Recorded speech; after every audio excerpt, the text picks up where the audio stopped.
Davidson Ribeiro, Pai do Senhor, meu irmão. Como é que tá aí o áudio? José Jefferson Batista, Evangelista Natanael Balé, meu grande amigo. Pai do Senhor, como é que tá o áudio aí?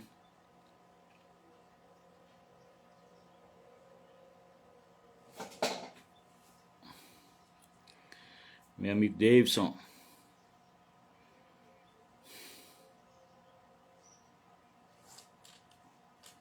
Ok, Davidson aqui já avisou que o áudio tá ok. Gente, eu vou gravar aqui fazer uma live aqui rapidinho. Eu não me importo o número de pessoas que tá aqui ao vivo, tá? A minha intenção é gravar rapidamente esse vídeo aqui e seguir e deixar salvo aí e compartilhar o link do vídeo para as pessoas assistirem depois, tá bom? Gente, eu quero falar sobre o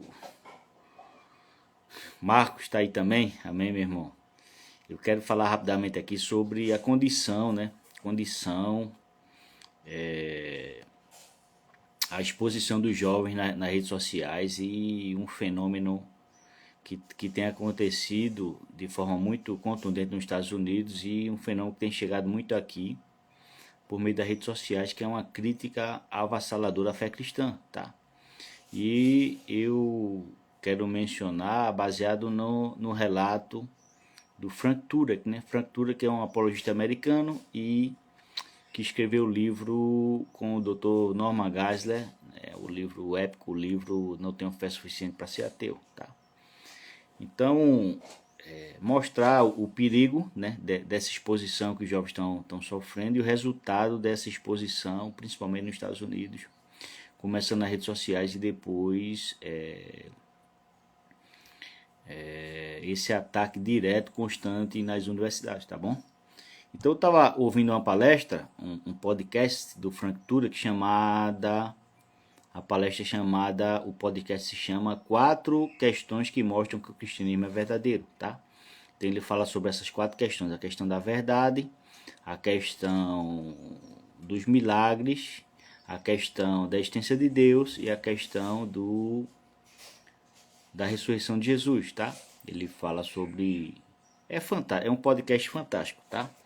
Quem sabe depois sobrar um tempinho aí eu possa traduzir e jogar aí no site em forma de artigo, tá bom? Gente, nesse podcast ele diz que recebeu um e-mail, tá?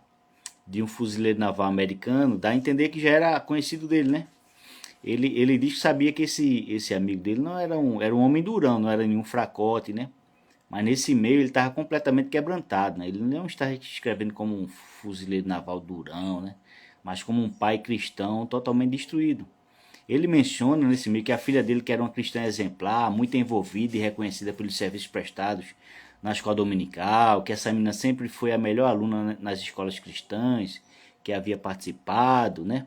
Ela era líder da equipe de jovens da igreja, liderava todos os projetos dos jovens na igreja, já havia feito dezenas de cursos em instituições cristãs e havia passado por esses cursos com louvor e alcançou um nível tão alto de reconhecimento também nessas escolas e cursos que a ela foi proporcionado o direito de escolher a universidade que ela quisesse fazer o curso superior, tá? E essa jovem, esse pai, esse fuzileiro naval mencionando no e-mail, né? Ela escolheu ir a Chapel Hill, né, na Carolina do Norte, com a intenção de se juntar a um grupo de estudos e evangelismo no campo chamado de Cruzada Estudantil para Cristo, tá? Então, era uma menina envolvida na escola dominical, era envolvida com jovens na igreja, escolheu uma universidade que tinha um grupo de evangelismo, tá? E escolheu essa universidade na Carolina do Norte e foi fazer o curso superior, né?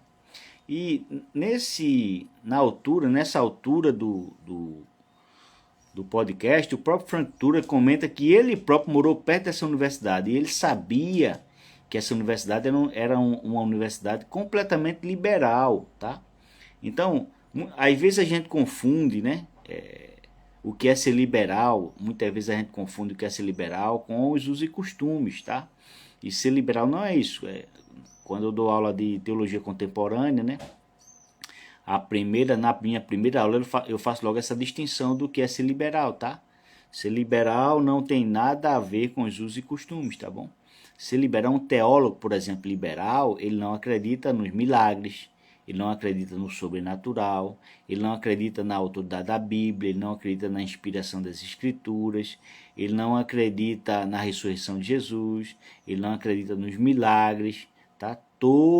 Ele não acredita que exista o pecado, ele não acredita que existe o inferno, ele não acredita que exista o céu, tá?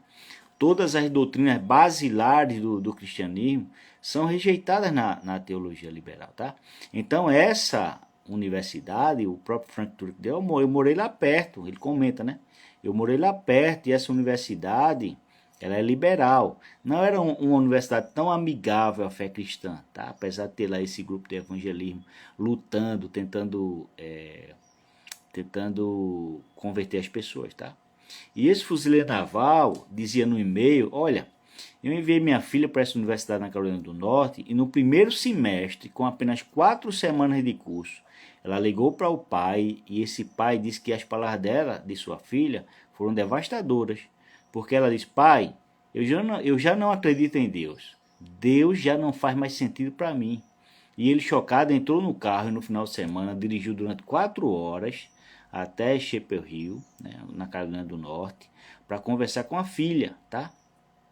E ele disse que ao chegar lá, sentou com ela e perguntou, que história é essa que você não acredita mais em Deus? Então ela respondeu, olha, nós tivemos aqui um professor em Chapel Hill, que disse que os evangelhos não faziam sentido, que ninguém sabia de fato quem havia escrito os evangelhos e que a Bíblia estava cheia de erros.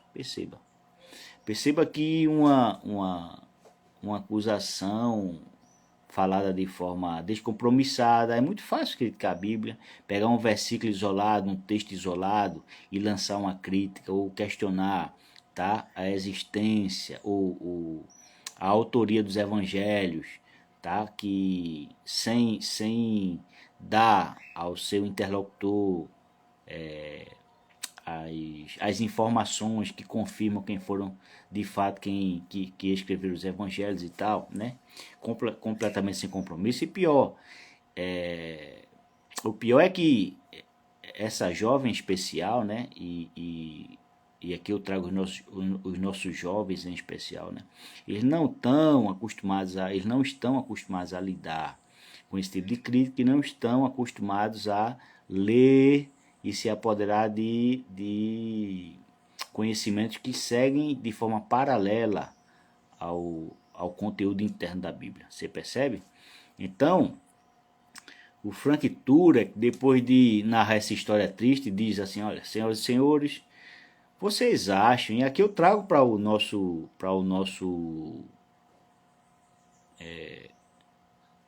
raciocínio aqui, tá? Vocês acham que essa jovem, tá, abandonou o cristianismo em apenas 4 semanas, tá? Você acha que ela teve tempo de reconhecer, pesar, avaliar todos os argumentos contra e a favor da fé cristã em apenas 4 semanas? Né? Será que ela teve condições de avaliar em apenas 4 semanas todas as evidências a favor e contra a fé cristã? Tá? Será que ela teve condições de fazer uma decisão racional tão grande e significativa em apenas 4 semanas? Né? Claro que não, gente. Tá bom?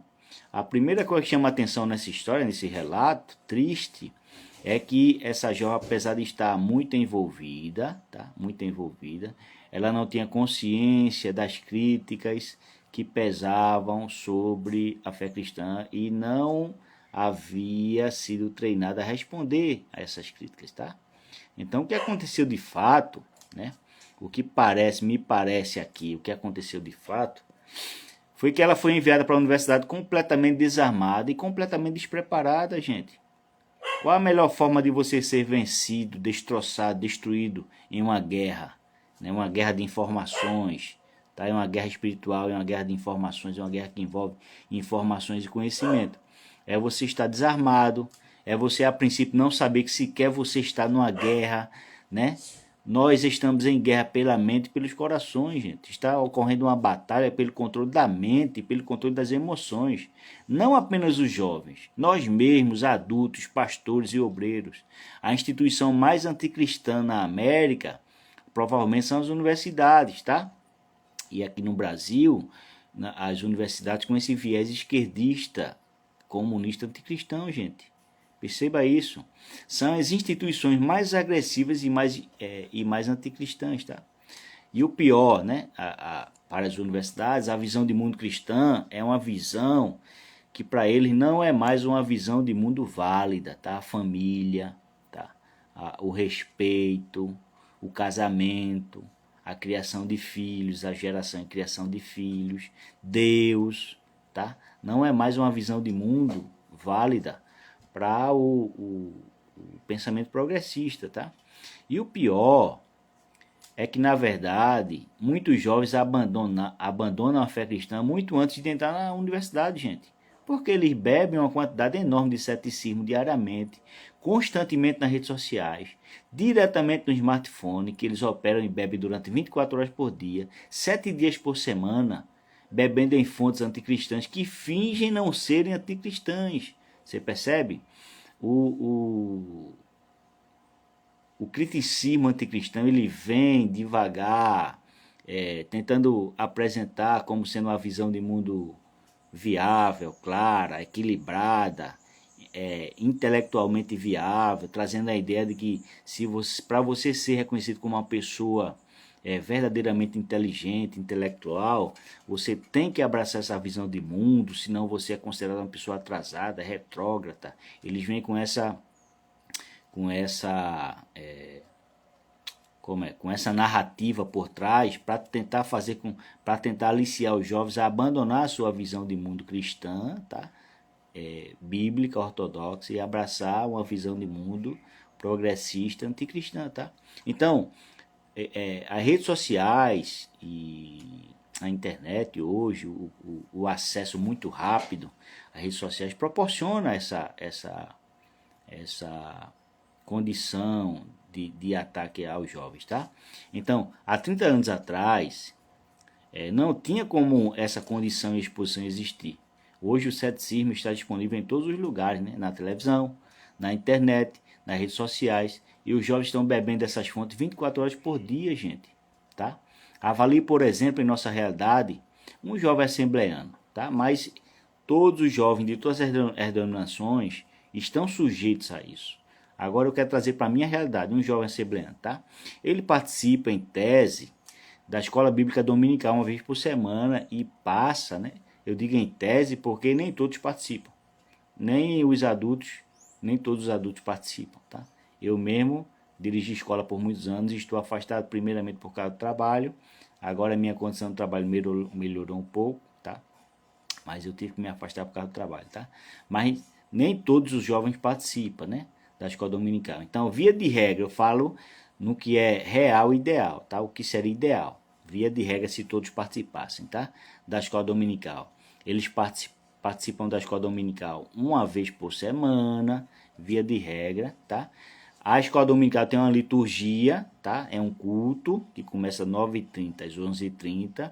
Dentro dessa liturgia, eles têm, via de regra, em tese, 1 hora, tá? De 10 às 11, 1 hora em contato com o ensino proposto pela lição, o que, na maioria das vezes, não alcança suas necessidades imediatas, gente, contra os ataques externos, tá? Geralmente, a lição da escola dominical aborda um tema previamente estabelecido, mas que não é necessariamente o tema especificamente necessário naquele momento para a vida daquele jovem, tá? Então, ele é um tema proposto, por exemplo, a oração, tá? Por exemplo, o jejum, outros temas que não são os temas que se propõem a resolver o que está atingindo a ele naquele momento, no trabalho, na faculdade, na escola, nas redes sociais, tá? E eles, né, vão tecnicamente, pelo menos deveriam, né, também o que é real e ideal, uma vez na semana no culto de doutrina, onde ficam expostos ao ensino doutrinário por pelo menos 1 hora, né? Pelo menos também deveria ser assim, de forma ideal, né? O ideal seria que o culto de doutrina fosse 1 hora de ensinamento, tá? Dentro da liturgia, tá bom? Então, mas, né? Em contrapartida, eles estão expostos, né? Recapitulando aqui, eles vão uma vez na escola dominical, tá? Uma vez eles vão na escola dominical por semana, uma vez eles vão no culto de doutrina por semana. Eu falo que é real e ideal, tá? Ideal é que se todos fossem, real é que nem todos vão, tá? Então, eles vão uma vez por semana na escola dominical, tá? Eles vão uma vez por semana no culto de doutrina. Eles passam, via de regra, o que é ideal, uma vez em contato com o ensino bíblico na escola dominical durante 1 hora, uma vez com o ensino bíblico no culto de doutrina durante 1 hora, tá? Então, mais 24 horas por dia, 7 dias por semana, tá? Eles estão sendo expostos a todo o lixo ideológico, ceticismo, críticas ao estilo de vida sadio da fé cristã, 24 horas por dia, 7 dias por semana, sem um filtro, sem um preparo emocional ou intelectual. E eles estão sendo expostos a todo esse tipo de ataque. O que é pior nisso tudo é que eles não sabem responder, gente. Tá? Eu digo eles não sabem responder também de uma forma genérica, tá? Nesse sentido, eu não estou falando especificamente do assembleano, estou falando do jovem cristão em geral, tá? Então, eu também não estou generalizando que todos não sabem responder, tá? Alguns, uma parcela sabe responder, uma parcela se interessa em comprar livros, uma parcela se interessa em estudar, em ler sobre esses assuntos, uma parcela se interessa em colar com pessoas que estudam sobre o assunto, tá? Uma parcela é mínima, mas existe, tá? Agora a grande maioria não, tá? Então, eles não foram treinados a responder, para responder. Eles não tiveram as mentes e as emoções treinadas para se deparar com determinado tipo de situações e assuntos, abordá-los de frente, respondê-los e sair fortalecido, né? Para piorar, me parece que os obreiros não estão preocupados nem sequer inteirados acerca dos principais ataques à fé cristã, tá? Isso é um sinal de alerta, uma bandeira vermelha que se levanta para nós, tá? Se levanta para nós como obreiros. Para mim parece que nem sequer os obreiros estão interessados, inteirados, não sabem, por exemplo, quais são os principais ataques à fé cristã, tá? Por exemplo, que existe uma onda de ceticismo na internet contra os milagres, inclusive pastores que são até mesmo reformados não acreditam que Deus responda a oração ou que Deus opere milagres hoje, tá? E aí você percebe que o problema é muito mais grave, tá? A teologia liberal está entrando por meio da mídia, por meio das redes sociais, tá? Então me parece que não só alguns obreiros não estão interessados, tá? Em buscar conhecimento para responder esses questionamentos e treinar a mente e as emoções dos jovens, nem eles estão interessados, nem eles sequer estão inteirados, tá? Eles nem sequer sabem quais são os principais ataques à fé cristã hoje, tá? Então, eles não têm consciência de quais são esses ataques, não sabem como respondê-los e não se interessam em respondê-los. Você percebe? Não se interessam em respondê-los, tá? Isso é uma coisa grave, tá bom? E essa percepção é minha, tá? E estou me submetendo à crítica aqui, de fato, estou me submetendo à crítica aqui, dando a minha cara a tapa, de fato, tá? E nós, tá? Como obreiros, estamos acostumados a dizer a nossos jovens para que eles apenas tenham fé, creiam, né? Agora eu te pergunto, será que esse conselho pode ser útil, efetivo em uma pessoa que está sendo atacada diuturnamente nas redes sociais, nas faculdades, nas escolas, no trabalho? Então, quando os professores e obreiros cristãos dizem na escola dominical e nos púlpitos para que os jovens creiam no que está sendo dito, mas não preparam esses jovens a serem capazes de mostrar evidências, fundamentos da fé cristã, será que eles estão sendo realmente efetivos, tá? Será que um jovem está ali... Será que um jovem que está ali na beira do abismo da descrença, sendo atacado diuturnamente, dizendo que a fé cristã é infantil, alguém está dizendo a ele que a fé cristã é infantil, que a Bíblia é um livro cheio de erros, que a Bíblia não é um livro que deve ser crido, não é um livro viável, tá? Que não é um livro para o século XXI. Será que a pessoa chega para ele dizer simplesmente creia, né? Sem dar subsídios, sem dar uma forma de fortalecimento, de conhecimento, preparo intelectual e emocional, tá? Será que essas frases tipo creia são apenas frases de efeito para que as pessoas apenas acreditem no que está sendo dito e ponto final, né? Será que eles apresentam de fato os motivos do porquê eles sabem que o cristianismo é verdadeiro?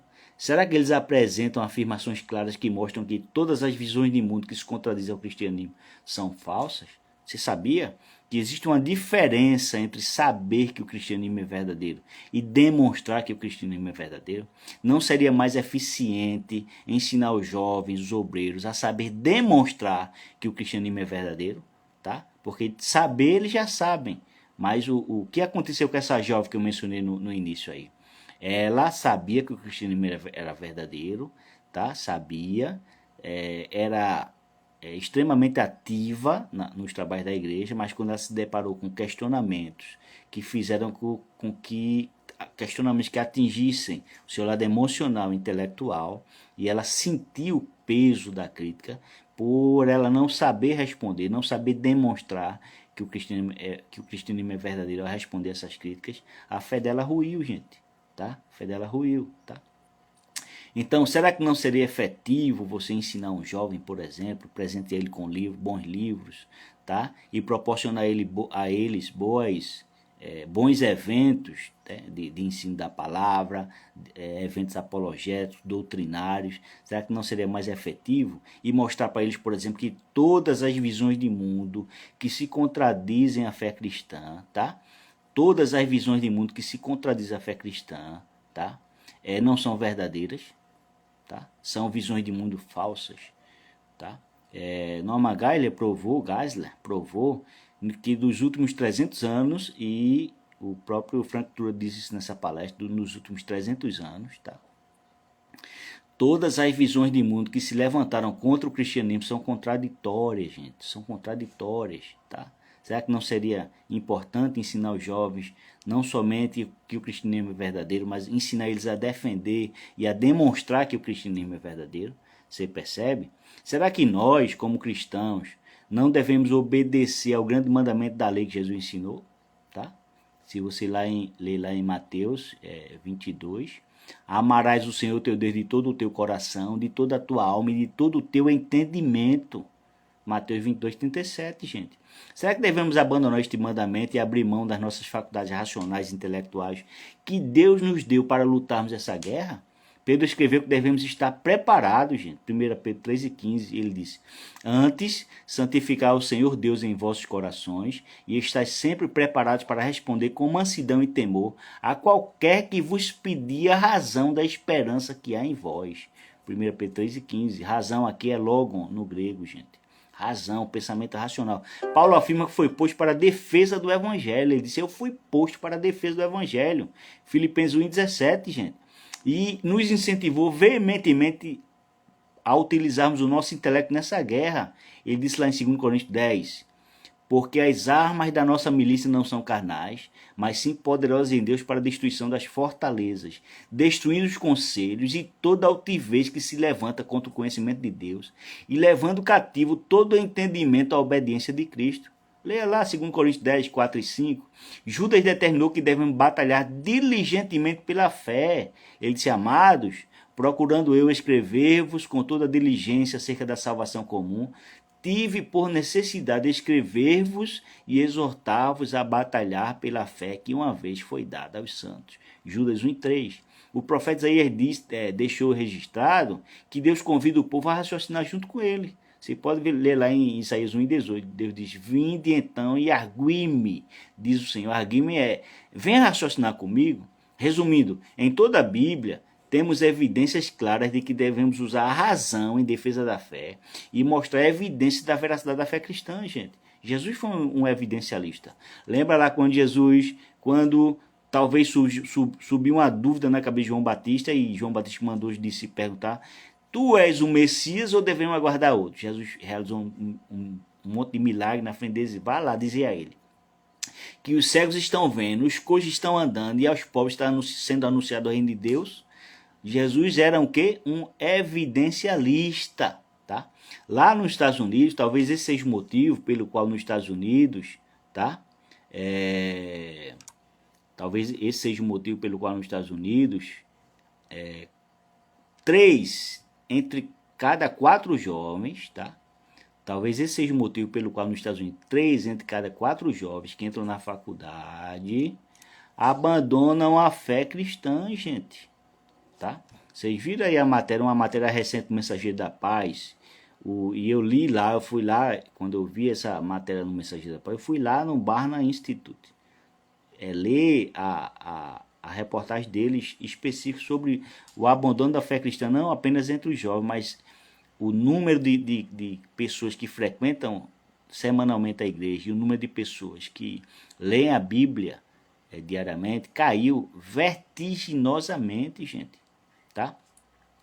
Então, o que está acontecendo com esses jovens nos Estados Unidos e agora chegando no Brasil por meio das redes sociais, tá? Todos vítimas desse criticismo contra a fé cristã nas universidades e nas redes sociais. Então, como você sabe que o cristianismo é verdadeiro, tá?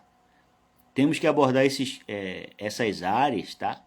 Para investigar e ensinar os jovens, tá? A não apenas saber que o cristianismo é verdadeiro, mas ter a capacidade de demonstrar que o cristianismo é verdadeiro. Então, o que eu aconselho para você aqui, se você é obreiro, tá? Se você é líder e se você pode proporcionar uma série de cursos ou uma série de eventos que possa facilitar ou que possa de fato, como eu diria, que possa alavancar o intelecto, as emoções e a fé dos jovens, tá? Nesse cristianismo ortodoxo, que é uma visão de mundo viável, tá? E que é a visão de mundo que, de fato, sustentou, né, a visão do mundo judaico-cristã, né, sustenta o Ocidente, tá?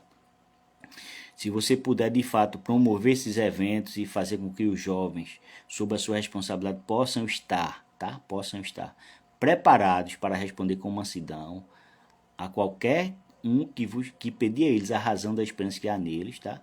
Faça. Se você puder comprar livros e adotar jovens, você não pode adotar todos os jovens da igreja, tá?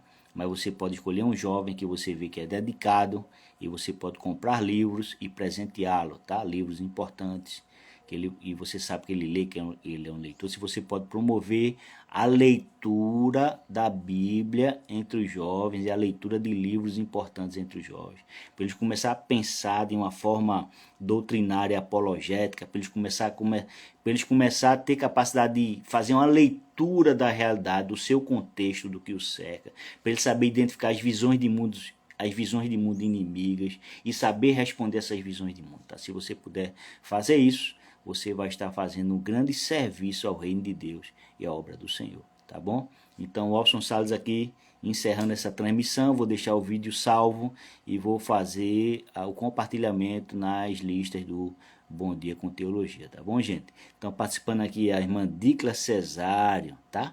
Ela diz, a verdade é que parte significativa tem preguiça de estudar.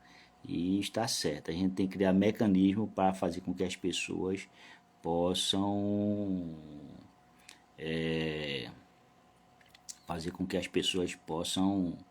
de fato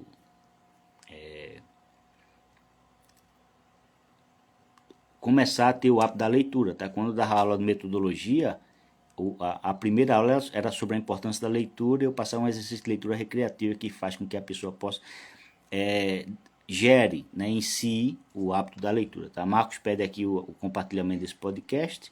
Eu posso mandar para você, eu não sei se eu consigo compartilhar ele, eu vou saber pelo aplicativo, mas eu posso indicar para você o aplicativo do Cross Examiner, do Frank Turek, tá bom? Tá tudo lá. Dicla Cesar comentou aqui, a realidade é que muitos obreiros mandam ler a Bíblia, mas nunca leram toda, além de já ouvir alguns obreiros dizendo que Deus não usa quem estuda, a realidade é que muitos têm preguiça de estudar e tal. Bem, é uma realidade que muitos têm dificuldade de leitura e preguiça de ler e de estudar, e que ainda existe uma cultura em nosso meio que diz que